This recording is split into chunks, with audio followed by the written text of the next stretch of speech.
Hey guys, what's up? It's once again mp4podcast.com.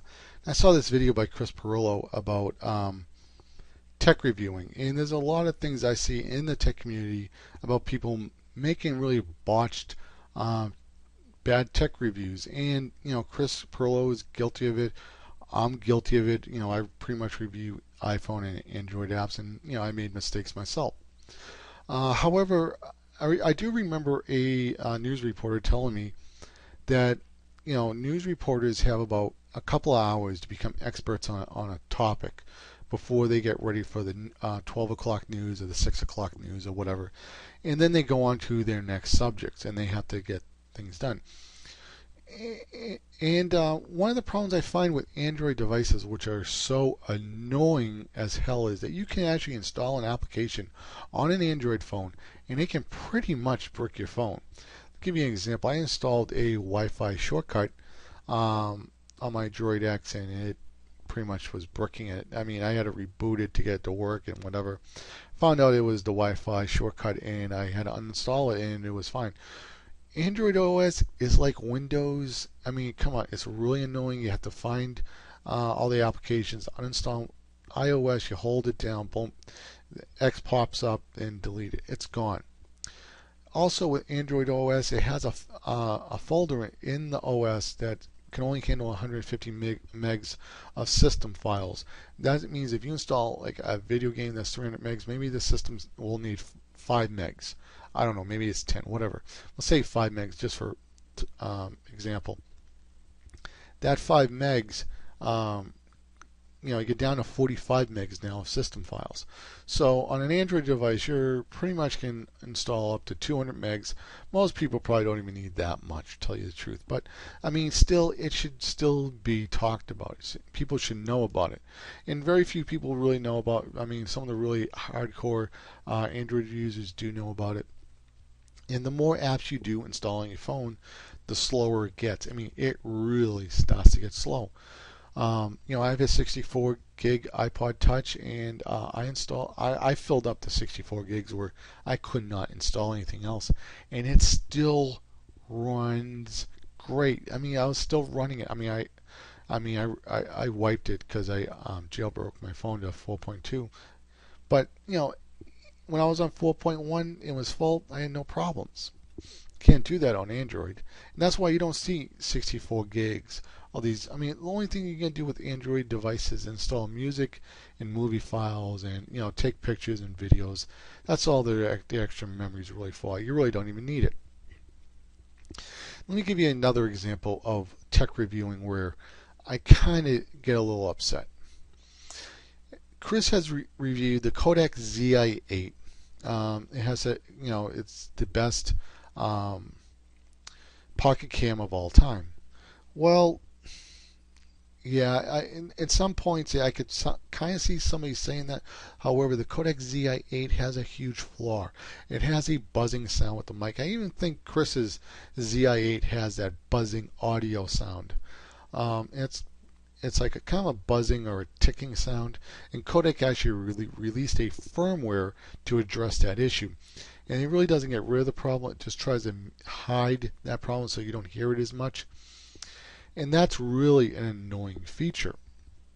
And some Zi8s don't have that problem. I don't know if they got a bad batch of microphones from a manufacturer or whatever, but it is a huge problem. Also, Kodak pocket cams all use plastic tripod holes, screws, where you screw them onto the tripod mounts.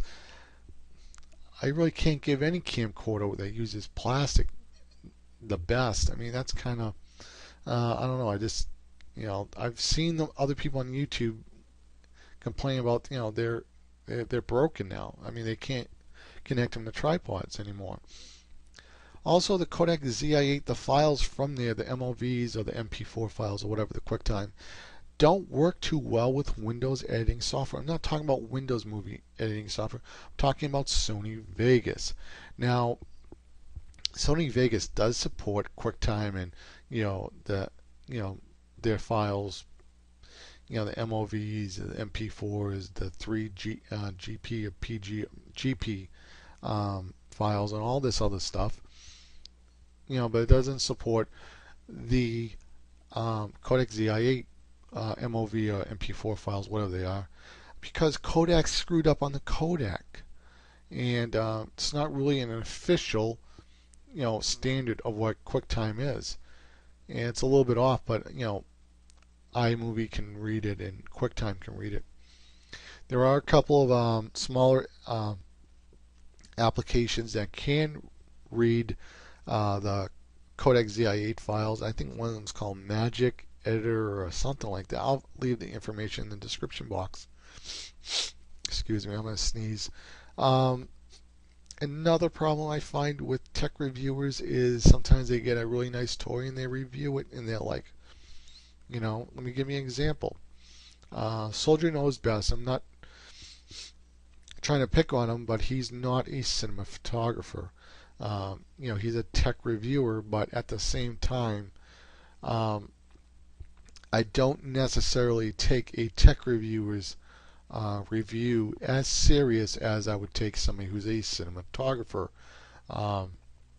professional cinematographer. And I'm going to talk about somebody who's not a tech reviewer, but who's a professional cinematographer. His name is Philip Bloom. A lot of his videos are over at Vimeo. He does have a YouTube channel, but most of it, all those filmmakers, they're all usually over at Vimeo. The Canon HD DSLRs suffer from something of two things: aliasing and more issues. Aliasing is when you get crooked lines. Mooring is when you get a color pattern that starts to break up, and it's kind of like the red RGB gets kind of like mingled in and it gets all screwed up. The problem with Canons is they have these huge CMOS sensors, and they have to scale down back to 1080p. And 1080p is about a 2 megapixel picture. So it starts throwing out bits in here, throws this out, throws this down out, until it can get down to a 2 megapixel 1080p. Because 1080p is not really, when you think about the resolution, it's not really that much. And they have a really bad algorithm. I even saw somebody on Best Buy, one of the $1,000 Canon camcorders, and he was doing a wedding, and he actually even used it for, his a sample. He made a sample video, and he posted on YouTube, and he posted on Best Buy's review. I'll leave a link over to that as well. You can see in his video he has a lot of aliasing. Even Canon camcorders have aliasing. Now here's the thing: Panasonic does not have aliasing or more issues. Now all camcorders will have some aliasing, but I mean you really have to push the Panasonic products to get aliasing issues, and it's really hard. I mean, it's very easy with Canon or Nikon, probably, but Panasonic has great downscaling to 1080p with no aliasing and no more issues at all. So I think in a lot of ways, when you look at a tech reviewer, are they an expert in this field? Are they an expert in this field? That's another question. Another thing that that bugs me about tech reviewers is a lot of them have given the Apple TV a good review, and I can't remember off the top of my head, but I do remember Clayton Morris, who's a tech reviewer at Fox News. He gave a really good review of the Apple TV. In my opinion, the Apple TV is a horrible product. Now let me break down about why Apple TV is a horrible product. When you buy content from Apple's iTunes, you get to download it once, if your hard drive breaks, you can probably email them and ask for pity, and maybe they'll let you download your stuff again. Or really, you get one download.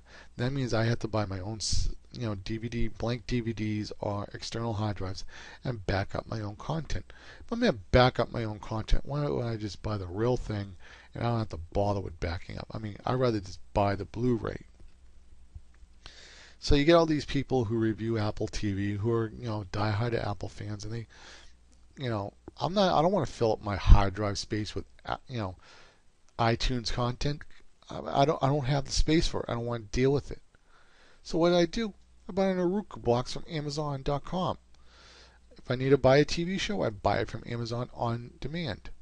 I can stream it to the Roku box all I want, and no extra charge. I can watch it a billion times. I don't have to pay for it again. I don't have to pay to download my content again. I can also download the file to my computer, the Amazon file if I wish, and stream it to Xbox to my Xbox 360 if I want.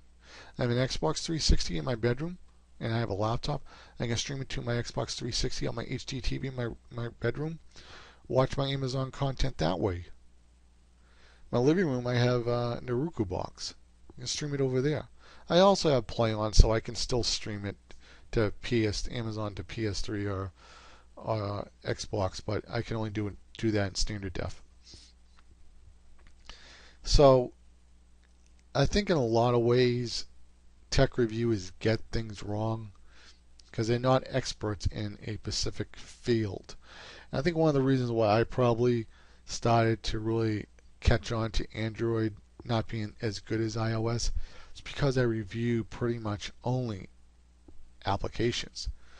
And I look for applications a lot. Sometimes I'm on Android Market app or, and I'll like, oh, let me download these 10 or these 20. I just go click, click, click, and and I'll look later, see which ones I want to try out. I'll try it out. If I review it, I'll like it. And I reached 200 apps, and my HT Droid Incredible and my Droid X pretty much bricked until I installed a couple, and wasn't that pretty. But you don't have that problem on iOS. I know there's iOS fanboys. I know there's Android fanboys. Maybe Steve Jobs has a reason for, besides being, whatever it is, but maybe, he has a good reason for locking down, the App Store market because, it's a phone first and it has to always work. Where on Android, things get installed, they're constantly multitasking, and sometimes your phone don't like those apps.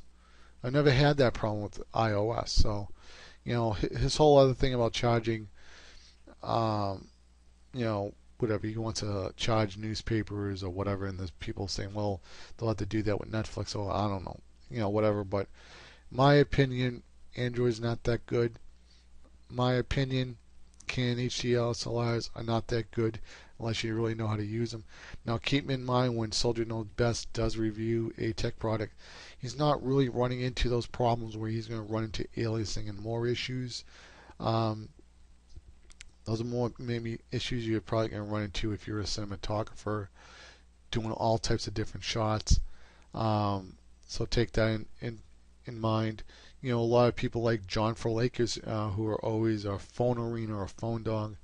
They're going to, review a phone. They're going to test the, the sound quality, internet speeds and stuff like that. But they don't tell you about, the Android limit. And they probably don't even know because they never test it. But, they should test it. They should take one phone, and then try to push the limits until it breaks. That's what I'm saying. And I've been guilty of doing some bad app reviews myself. So I mean, I'm not perfect either, but I don't think anybody's perfect. But I don't think Chris is perfect. I don't think he's the greatest tech reviewer at all. I don't think he's bad. I would say he overall. I mean, I don't think in the tech community, I don't think anybody gets an A minus. I think the best you can be as a tech reviewer, you can be a B. The only time you can be an A plus is when you're like Philip Bloom And that's all you do is review cameras. You're a cinematographer, and that's what you specialize in. If you do not specialize in that field, then you're never going to really know everything. So that's my take on it. So whatever, guys. mp4podcast.com signing out. If this video has helped you, hit the subscribe button, leave a comment, thumbs up, favorite it, whatever. I'm out. Later. Bye.